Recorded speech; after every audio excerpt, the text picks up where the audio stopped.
Welcome to Super Bowl weekend edition of Dolphins in Depth. I am your host, Miami Herald columnist Omar Kelly. We are on the precipice.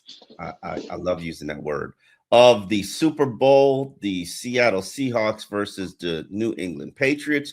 Two franchises built with the Green Bay blueprint who have turned their franchises around in 2 seasons, doing what it has taken the Dolphins 20 seasons to not get done.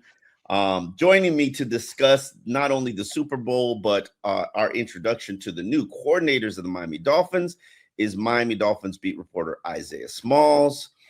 Isaiah, first out the gate, I do want to say congratulations to the Hall of Fame inductees of Drew Brees, Larry Fitzgerald, Adam Vinatieri, Luke Kuechly, and Roger Craig. My impressions of the class is it's a very decent class. I'm glad that Roger Craig got in as one of the legends. Breeze and Fitzpatrick were first ballot inductees, and obviously Adam Vinatieri and Luke Kuechly were not first ballot, which I think there's a distinction. Should be a clear distinction between a Hall of Famer and then a first ballot Hall of Famer. Like you should get a gold trim around your jacket. Oh, you should get a different color trim around your jacket when you were. I'm mad at that. When you first ballot, it's like stripes on a general. You know what I'm saying? I'm mad at that. And like Vinatieri clearly was going to get in, but they didn't want to put a kicker in first ballot, so he had to wait. Luke Kuechly, considering Luke Kuechly had a very comparable career to Zach Thomas, which they basically made wait way too long to get into the Hall of Fame, but he's in, so that none of that matters. I knew Luke Kuechly would have to wait, but I knew he wasn't going to have to wait very long. But any other thoughts on the Hall of Fame inductees? More so on who's left out. Eli Manning. Like it's funny because with Eli, every time the Eli Manning, I feel like Eli Manning is one of the most difficult quarterbacks to like evaluate ever, just because like outside of those two Super Bowl runs, like he had a pretty mid career. He has a career record. Yeah, but you can't like discount what he did. You can't take away two. You can't take away both of those rings, and what he's the only Brady beater in the world. Like there's nobody. Technically, Nick Foles. Let's calm down. Nick Foles definitely beat Brady. Okay. Let's slow your roll. Okay. All right. And is Nick Foles a Hall of Famer? No, he's not. But I just think that having Eli wait, I think, is a correct response. Just because of, when you take his whole career into account, to the point that I just made, it's mid. It's just really mid. Outside of those 2 years, it was mid. And he just went on a crazy run those 2 years. And that deserves to be rewarded with a Hall of Fame appearance eventually. Definitely not first ballot. Maybe not second, maybe not even third, but maybe not even fifth. Maybe have to let you in the Legends Committee. That's what I'm saying. I'm a ring counter. As a ring counter, the more rings you have, the better your voting becomes. Like you get to the front of the line when you got a ring, because we play for what? What do we play for? We play for championships. We play for rings. I agree. I want you to remember that when we're in the season and this team is no longer competitive, and we're like, hey, what are we even doing this for? And I say, we're doing it for rings. And you're like, no, we're not. That's not what we're doing it for. We're doing it for money. No. This moment. No. You should remember this moment. Okay. There's 11-15. There's a very clear February 6th. There's a very clear distinction between what are the greats doing it for and what is everybody else doing it for. Okay. Like, you ain't out here writing for Pulitzer Prize. Nah, you out here writing for money. Like, you understand what I'm saying? That's fair. Somebody who is a Pulitzer winner or in the conversation, He's writing to get to the upper echelon. That's real. That's real. He's in his craft all the time. Now, that's real. In fairness, you don't get there till you get there. But that's fair. But man, the legends, if you're on the fringe of a Hall of Fame career, you better end that thing with a championship because it helps you get to the front of the line. Now, does it guarantee anything? Reggie Wayne been waiting 5 years? The line, they didn't even. They let, and a receiver like Larry Fitzpatrick comes along and he jumps to the front of the line. Fitzgerald. That's the third time you messed up my man's name. You got it. That's a GOAT right there. Keep going. He's a GOAT, but Antonio Brown should be in. Probably won't get in for a little while. I mean, he probably gonna have to at least resolve his murder case. You know what I'm saying? Like we're not about the attempted murder. We're not about to have his attempted murder case muck up our Hall of Fame, selection process. Yeah. We're not gonna have that in the conversation. But before we wrap up this conversation, though, I know that we've had this conversation offline, and it just never doesn't make sense to me. Why do we only recognize first team all pros as all pros? To me, if you make an all pro team, you should be considered, whether it's first, second, you should be considered an all pro. I'm sorry, because that means you're one of the top 5 players at your position. That's I've never understood that because I'm looking at Reggie Wayne's numbers, right? And so I'm seeing 1, 2, 3, 4, 5, 6, 7 straight 1,000-yard seasons. He has one more, so 8 total 1,000-yard seasons, right? What is that? 5 Pro Bowls, 6 Pro Bowls, 1 All Pro, right? But 2 second team All Pros. To me, why isn't he a 3-time All Pro? Because it's a lot more names. I've never really factored in the All Pros. When I'm talking about a player, he's either a Pro Bowler or I'll tell you how many times he's been a Pro Bowler.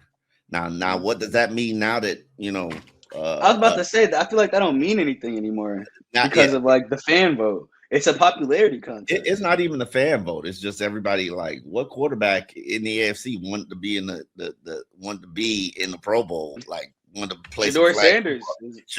But now Shedeur Sanders is a Pro Bowl. You can't take that away from him. Why was Cam Ward not ahead of Shedeur Sanders?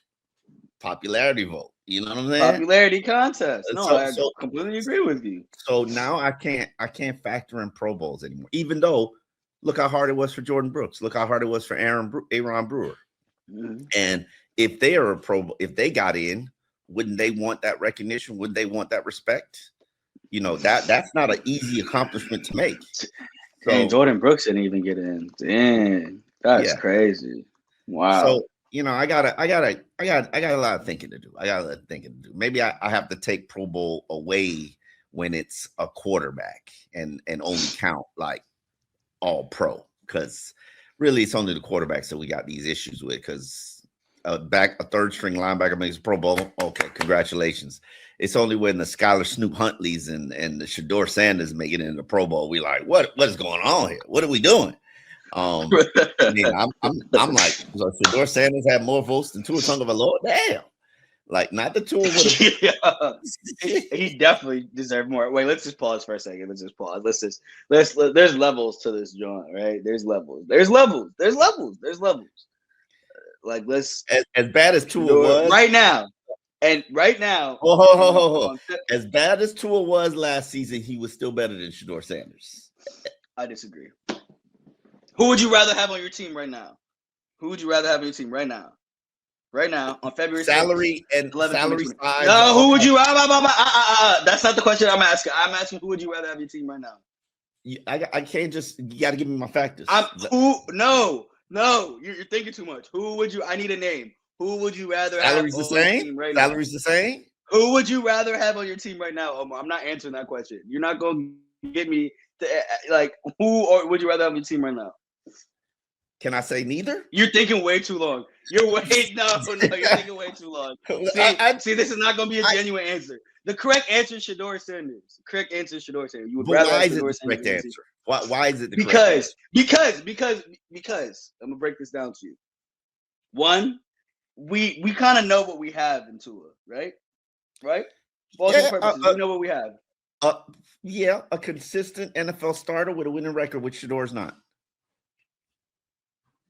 Yeah, is that how we looked last year? I didn't say that. I didn't say that. Is that how Tua looked last year? Come on now, don't do this. It's okay. I mean, but it's okay. It's okay, Omar. 6-year sample size. We're talking about 6-year sample size. Shador's giving me what? 6 What games? have you done for me lately? What have you done for me lately? The correct answer is Shador Sanders, because and like I'm not. I asked you that question because I just wanted to see where your head is at, right? Because to me, the correct answer is Shador Sanders because of also the salary stuff, also all these things. Yeah, I didn't want to give you those parameters, the health, because I just wanted to see. Yeah. Yes, health, age, all that stuff. But if you hear me what I'm saying. If you give me one game to win in a dome environment on the perfect conditions, my God, with the exact same team, I'm taking Tua. I am. You said so. Think about everything the qualifiers you had to give. Dome environment, perfect conditions. He has to be fully healthy. Like, come on, bro. Come on, you start adding up those. I change those conditions. I create these conditions. And think of it as that's not the likelihood of those being the conditions, even within your division, is rare. That's what I don't like. That the likelihood of that even happening in your division is rare. It's not non-existent. We talking about one game. We talking about one game in a domed environment. One game. I take Tua over Shador. No question. One game. Perfect conditions. Okay, so everybody there's about 10 stadiums, right? 1, 2 that have domes. So that's like basically a third of the league have domes. So again, think about the qualifiers that you're having to get, right? It has to be in a place that only the third of the league has. Perfect conditions. It can't be snowing. Can't be blah blah blah. Like, come on, bro. When you start making all these excuses, that's how you know. It's not excuses. They're called qualifiers. No, they're excuses. They're excuses. Those are excuses. They're called qualifiers, sir. Those are excuses. It's okay. It's okay. Those are excuses. It'll be what it'll be. It is what it is. So we gonna figure out what they gonna do. Our colleague Barry Jackson has written a story basically like Dolphins. Oh, we don't want to eat that. I mean, we're not gonna eat that money. We go find some use for Tua. We gonna trade them. Yeah. Okay. Yeah. And who's gonna take them? A team with a dome, probably. So that's about 10 teams. Yeah. Actually, hold on. I just put up those 10 teams. So Saints, Lions, Vikings, Raiders. Hold on. Saints got a kind of quarterback they wanted. Lions already got. They got the Vikings. Vikings, possible. Raiders. But you do realize that Tua Tagovailoa, that Brian Flores is in Minnesota. So we can automatically rule. We can automatically cross that off that list. Yeah. The Raiders, they are picking Mendoza. The Cowboys, Dak. The Colts, that depends. Like, where's Daniel Jones on his timeline? I mean, would you trade Tua for Anthony Richardson? If I'm the Dolphins? Yeah, and give them a third round pick. No, I wouldn't give him a third round pick though. I'd give him if I can give him like a fifth, maybe. Wait, and am I eating any of his salaries? Are they taking on his? Oh, of course you're eating some of his salary. They're not taking all much though. Okay. How much am I eating? Take 20. You write 20. Okay. You write a big check. Right. 20. Okay, so I'm eating 20 million. 20% or 20 million? 20 million. Okay, I'm eating 20 million. I give him a fifth. No, you give him a third. You give him a third. Why do I have to give him a third? I mean, I do have two thirds. I'm taking your garbage. I'm taking your garbage. Does it have to be a 2026 third, or could it be next year? No, I can let you. I'll let you drop it down to 2027 third. Yeah, I'll take it. Yeah. Oh, I'll do that. Yeah. I would have rather have done that under Mike McDaniel though, just because I want to see the creativity that they could do. I don't know how much I trust this, just because the sample size I think is very small with this regime. Like I don't think it is, unless you're talking about obviously Bobby Slowik. Hey, listen, Bobby Slowik coached a Rookie of the Year quarterback from the same draft class. I'm just saying. No, that's real. That's real. Yeah, they're the same draft class. Yes, Stout and Richardson? I don't know. Yeah, that. I didn't even put those and together. here is Jeff Hafley, the Miami Dolphins head coach, explaining to the Dolphin fan base why Bobby Slowik was named his offensive coordinator. To talk about the coordinators real quick before they got introduced and before they speak. Obviously, we've hired 3. And just so you know, the staff is almost finalized. So as soon as that does come out, we'll get you the list. There's just a few other things that I'm working on and we're working through. And hopefully that will be done soon. But obviously, Bobby will talk first. Bobby and I were together in San Francisco, and I kind of mentioned this a few times in other interviews before. Bobby was on defense, and it was him, Robert Saleh, and D'Amico. And it was really like me, Bobby, and Saleh in a room, and he'll tell you, it was us 3 in a room constantly doing everything, game planning, working together, night before the games, working on game plans. So I got to know Bobby as a coach, but more importantly, I got to know Bobby as a person. And I think that's really important when you hire people. It always starts there. People that can teach, people that can develop, but you got to know who you're dealing with, because in going through adversity, you find out a lot about people. Well, when we started that thing with Kyle, I think we started 0-9, right? And we built it the right way, and eventually they went to the Super Bowl. So I know what Bobby's like in good times, I know what he's like in bad times, and I know how he is around the players. And then when I left to go to Ohio State, Kyle stole him over to the offense, which didn't surprise me, because usually Kyle wanted to take the smartest guys, the smartest young guys, and train them to be offensive coaches. It's what he did with Mike, it's what he did with Mike LaFleur, and it's what he did with Bobby, and it's what he'll continue to do. And the pedigree of what he learned from one of the best play callers in all of the game and one of the sharpest football coaches in all of the game. I mean, Bobby learned that for years and became his right-hand man. And I know Kyle wishes he still had him back. But then Bobby went on to be a coordinator and had a lot of success. Went to the playoffs twice, coached the Rookie of the Year as a quarterback, which we need in quarterback development. And then I coached against him, so I got to see it live. So that's the respect I have for Bobby. Even going through the process, I called him and wanted to put him on my list, not just thinking that I was coming here. It was for wherever I was going. It just worked out well that Bobby was here, knew the players, and had some familiarity with what was going on here. So it was a home run hire. Yeah. So from his standpoint, it is a home run hire. One of my biggest issues is Bobby Slowik was here last year as a pass game coordinator. The pass game was probably the weakest link of the Miami Dolphins team. You could say for whatever excuse, whether Tua and his arm limitations, you could say whether it's the loss of Tyreek Hill, you could say whether it's injuries like when they lost Aaron Waller or the offensive lineman. What I do respect about what the offense did was there was an evolution to the run towards the run game. They juiced up that run game and made Devon Achane a Pro Bowler. It was a beautiful, impressive transformation that was absolutely necessary. But when it came to the pass game, hot trash. And who was the pass game coordinator, Isaiah Smalls? Mr. Bobby Slowik. Okay. There was a constant complaint about receivers not knowing their assignments, not doing what they were supposed to do, not knowing where to line up. That comes directly from the quarterback. He's not throwing anybody under the bus.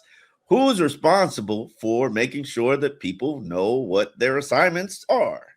Wouldn't it be a combination between Slowik and Robert Prince? Yeah. So, I mean, look, your gripes are valid. If he could somewhat replicate what he did with CJ Stroud that first year, but if I remember correctly, part of the reason why he got let go from the Texans was because him and Stroud kind of had some disagreements kind of down the stretch of their second year about how the way the offense should look and all that stuff. And whether, that's on Stroud or Slowik, it's kind of up in the air. It's anybody's guess, right? So it'll be interesting to see what he can do this time around. That's why the question that, I believe it was Joe Shad asked, and it was, on my list, just what did you learn that first time around that you believe could help you the second time around. I wasn't a biggest fan of his answer because he didn't say anything. He was like, "Oh, it's a bunch of things," right? And to me, I think if I can go out on a limb here, one thing that stood out in the answer was make sure you go into a game with players that can play without limitations. And you know what that stood out to me? Why? Because the quarterback had limitations. That's what I knew you were going to say that. No, that's real. That's very real. And ultimately, that's why Tua got benched after the Pittsburgh game, where it showed his limitations. No, 100%. They were like on display. 100%. The whole world could see. Entire prime time. That's what happens. That's the danger of those prime times. All the big moves, if I remember correctly, in the Dolphins have kind of happened post prime time. Yes. Steve Ross. Steve Ross does not like to be nationally embarrassed. No, it's not going to happen. That's real. You embarrass me nationally, somebody head gonna roll. That's real. Being embarrassed on local TV is a little bit different than being embarrassed as the only show in town. Like, you know what I'm saying? Like, no, that's real. I totally understand that because no one wants to go out there and look foolish. But if I can use this as a transition, because what I really liked about Sean Duggan's answer when asked that same question about what did you learn your first stint as a DC, which he was, I believe, his final year with Hafley in Boston at Boston College, was adaptable. Like, you have to be adaptable, both when it comes to out of the game, but then also in game as well. You have to adapt to whatever the offense is showing, but then also you should really focus on your players, right? And adapt to them and make your scheme around them. And that to me is the thing that stood out. And it seems like him and Hafley are in lockstep, because that's something that has stood out to me about Hafley when I was, doing my research with him about him. Like, guys love how simple he makes the game, and the reason why he makes the game so simple is because to him, he wants his guys to be fast, playing 100 miles per hour, right? And the only way to do that is for them to be comfortable and for them to understand what is going on. And hopefully that will be a hallmark of this latest regime, right? Of this new regime. Like, guys are playing 1,000 miles per hour because the scheme is simple. And I'm not gonna lie, I've talked to a player or two about Weaver's scheme, and while they love Weaver, at times the scheme didn't necessarily allow for turnovers, right? Because it was a lot of keep everything in front of you, right? And it doesn't allow for players to kind of use their natural instinct. Not a knock on Weaver, but this is just what someone has told me. So I'm interested to see how that same player feels, if they are here next year, feels about Hafley's scheme. Yeah. Now, Sean Duggan's had an opportunity to address the media, and according to him, he plans to run a 3-4 front. He plans to run a 4-3 front. He plans to play press. He plans to play zone. He plans to play wide 9. He plans to do everything and be multiple. Be multiple. But you got to build it one way. It'll be interesting to see which way he'll build it. And here's Sean Duggan's explaining his mentality and philosophies. Yeah, I mean, you're right. There are definitely a lot of buzzwords. I think, not to say the same, but we want to be multiple, but we want to fit to the strengths of our players. We want those guys to go out there, play fast, know what they're doing, and just go play 100 miles an hour. So I think when you build it like that and the teaching's simple, but there's levels to it, there's detail to it. They can go play as fast and as violent as they can. You got to be multiple in this league and present different looks to the offense, or it's going to be potentially a long day. So, you want to be multiple, but you want to let the players play really fast. So there's been talk of winning on the line of scrimmage and building up the trenches. What does that look like to you, and how is that going to look on the field? Yeah, I think, I believe the game always starts up front. I think that's kind of the beauty of football is, it's always been that way, right? You can go back and watch film, and, they used to have ESPN Classic, which they should definitely bring back. That was a great channel, by the way. But it's the same, right? You can go watch games from 40 years. It starts up front. To me, it starts with stopping the run, staying square, playing your gap. You should be able to see a guy's numbers and his nameplate taking away space for the offense. And then up front, when it comes to the pass game, everything works together, right? The D-line's got to get pressure on the quarterback, and then we got to cover in the back end. So, when you do those things and it's all 11 guys playing with that mindset, I think that's how you start playing really good defense. Now, the question is, will he have the pieces? And as we've discussed previously, I think the only thing that the Dolphins defense has is some pretty good defensive tackles, not proven, but pretty solid talent that could be worked with. I love the fact that the defensive line coach has been retained. Definitely thought he was one of the best on the staff. And inside linebackers, pretty much everything else is pretty barren and needs to be rebuilt. So who knows what they can be from a defensive standpoint. Does it need to be rebuilt, or do just key players need to be re-signed? Like Rasul Douglas? Like, what does Rasul Douglas look like he's a player that's interested in participating in a rebuild? That's a good question. Probably not. if I know him, yeah. Nah, probably not. I mean, I definitely want he loved Miami though. That's what I think. What's his tie here? There is none. There is none. His tie here, there is none. There is none. The GM gone, the head coach is gone, the defensive coordinator is gone.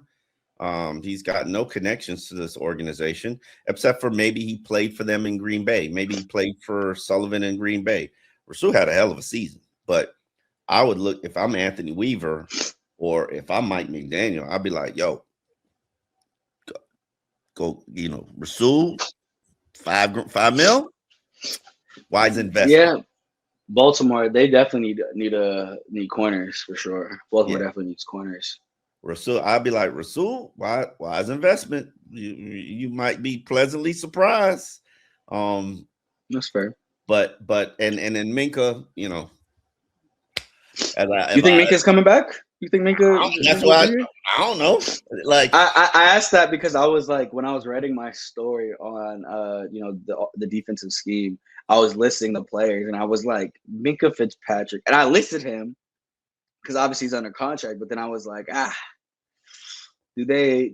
I would have put Minka Fitzpatrick, who might possibly be traded this offseason. That's real. Yeah, he definitely could be. So yeah, I don't know. Listen, and let's get to the third coordinator, special teams coach Chris Tabor, who without a doubt has the best reputation of all three coordinators. Very polished, accomplished special teams coordinator. After Sean McDermott was fired in Buffalo, Jeff Hafley basically said, I made a full court press to lock that down before getting to the front of the line. Steve Ross probably made it rain. And we are here with Chris Hafley. I asked him a very interesting question because I do have a belief that I've never met a special teams coach that wasn't an alpha male, that didn't have alpha male traits, that didn't have a command of the room, didn't have a presence. And they always personify what I think head coaches should be. Special teams coach, it don't matter.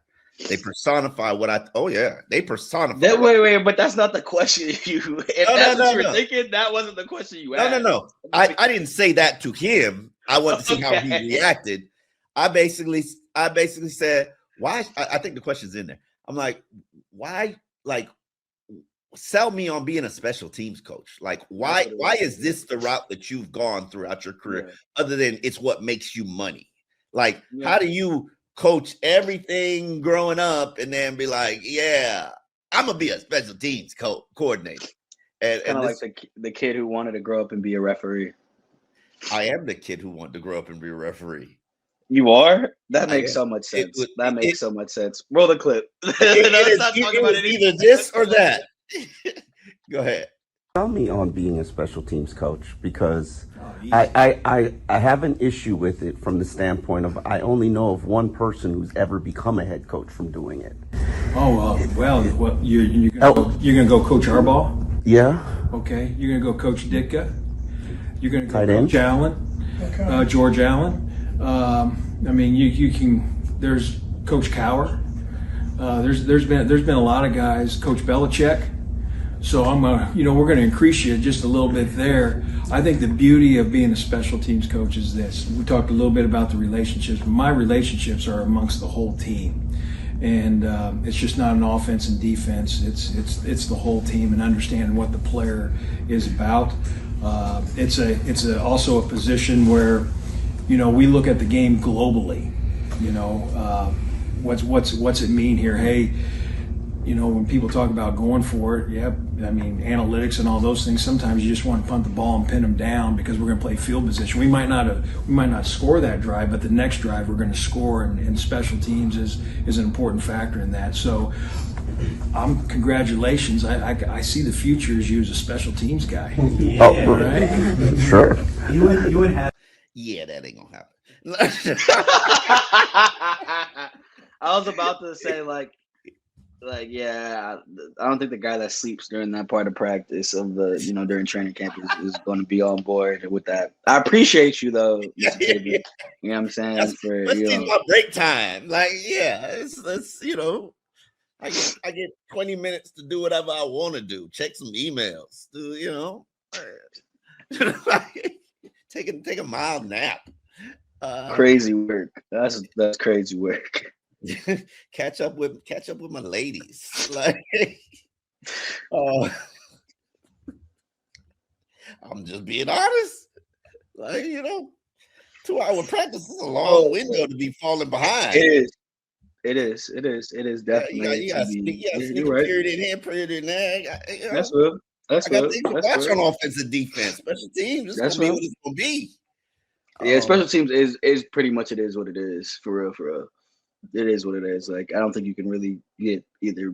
If your special teams suck, what preseason, I'm there watching, evaluating a special teams practice for, oh man, he could be a good gunner. He's a good PPP. What do you want from me? I will say this though. What both Haf and Tabor mentioned about special teams, it kind of changed my outlook on it. Is that they are. The special teams coordinator is the only coach that touches the entire team. Absolutely. Offense, defense, you touch everything. Great leaders. And that to me, it speaks to leadership. It speaks to, I just think, relationships. It speaks to just your ability to just connect with people, right? And with him being the most senior person on this staff or among the coordinators, I think that will go a long way in terms of the way that this regime connects with the players. That's just my hot take, just because of the way that they're explaining it to me was really eye-opening. And of course, you got a guy that's 32, he's gonna be just old enough where some of the young guys will be okay, you might be an old head, but at the same time, you're young enough where you can kind of connect with the guys. And Sean Duggan. Oh, you talking about Sean Duggan? Okay, I was about to say. Yeah. No. Yeah. He is one of the youngest coordinators, if not the youngest coordinator. I would have to go team by team, but because when I looked it up, they said I forget the name that they said, but I know that the Eagles offensive coordinator Sean Mannion is 33, so he could be one of the youngest, if not the youngest in the league. So. Bro, we'll see. Here's the question. Here's the only question that matters. Can you coach? Can you make players better? Can you recognize what opponents are trying to do to you and counteract it? I agree. And I would say I didn't think Anthony Weaver was very good at that aspect of it, but with best of luck to him, I definitely think that Anthony Weaver will be a good head coach in the coming future. He's certainly at the top of the list when it comes to Rooney Rule people want to interview. Hopefully it doesn't take him 25 interviews to get his first head coaching job, considering Mike McDaniel was 1 for 1, even though Mike was an African-American. Let's not go there. I'm about to say, let's not touch that one again. He's not even wearing the aqua and orange anymore. we don't got to touch that one. it'll be interesting to see what happens moving forward with this organization. But let's get to where they want to be, which is the Super Bowl. I definitely need your Super Bowl pick and why. Okay, so to me, I think it's gonna come down to the trenches as it always does. I'm going to pick the Seahawks. However, if Milton Williams can be a game wrecker like he was last year in the Super Bowl, it could be a long day for the Seahawks. And that to me is the only thing that gives them the chance. I'm not the biggest fan of the Patriots' offense for real. I don't think that when you talk about matchup, I think that Seahawks defense is well prepared for that. Just because they have the corners, they have the defensive line, they got the DBs. Like, to me, this was the worst matchup, quote unquote, that the Patriots could have, right? If they were playing the Rams, it would have been a little bit easier to me, just because the Rams don't have that talent in the secondary like the Seahawks do. So I'm gonna take the Seahawks. Definitely take the Seahawks. I don't. Do I have to give it? You want me to give a score prediction? Yeah, sure, go for it. I'm gonna go 27-13. Ooh, I'm actually going to take the Patriots from this standpoint. I'm going to pick the better quarterback. I think both defenses are relatively good. Not to say that I believe in Drake May. I was about to say that's a lot of faith you put in that boy. No. I didn't say that, but he's accomplished. He's accomplished just as much as Sam Darnold, and Sam Darnold's, been in this league for a minute. Had a couple of, I'm glad he's gotten his second opportunity to silence his critic, and certainly he wins a championship. He's entered the Eli Manning stratosphere of, mediocre quarterbacks to lead a team to a championship. So, listen, and at this point, I'll take a mid quarterback who leads a team to a championship. That's true. Like, if you build it right around, and this is a perfect example of, these are not two quarterback-led teams. If you build a team the right way, the quarterback is important, but he isn't the end-all, be-all. That's true. That Dolphins have done it a number of different ways, but unfortunately, they haven't done it the successful way. But that's why we're headed in a new direction with a new regime, and we'll more than likely find a new quarterback and start all over, as was needed in this probably scorched earth reset. So it'll be interesting to see what happens moving forward. We will definitely. What's your score? Oh yeah. I'm going 27-24. Okay. Close game. Okay. Great. And my man, I'm putting a lot of stock in Stephon Diggs, because I've been infatuated with Stephon Diggs for a long time, brother. That dude got the dog. That dude. I ever told you my first interaction with Stephon Diggs? No, I had to. No, I ain't telling you. I don't think so. Oh, story time with Omar. Let's go. Story time. All right. This was in the Devontae Parker draft of 2015, I think. Let me give you the exact draft. Devontae Parker 2015. Damn, I'm good. I'm going down to see my man Pete Bomarito, who, by the way, is having his mock pro day next week. So I'll shoot you the deets. I appreciate that. For those who don't know, Pete Bomarito is one of the biggest athletic trainers in all of the United States, and for players draft process, former pros, everybody that they go, Pete, get them ready. Pete, get them right. Pete gets them ready. And Pete always shows me the new groceries. He invites me out so I can check out some new groceries, touch some fruit, feel which melons I like. That's crazy. Just tell the story. All right. That was insane. I go out to see Devontae Parker, because at this time the Dolphins, mocked to draft Devontae Parker. Devontae Parker is projected as a first-round pick. Devontae Parker is supposed to be this all-world receiver. He's coming back from an injury, from a foot injury. He's working on the field. He's running the testing. So I'm out there. Everybody know I'm out to see Devontae Parker. I'm sitting down. Stephon Diggs is like, Oh, you here to see him, huh? Oh, okay. Just make sure you watch me too. Right? I don't know who the hell this kid is. Don't have a clue. Not a clue. They, they tell me Stephon Diggs, kid from Maryland, and so I'm watching them practice. Devontae make a catch. Stephon do it better.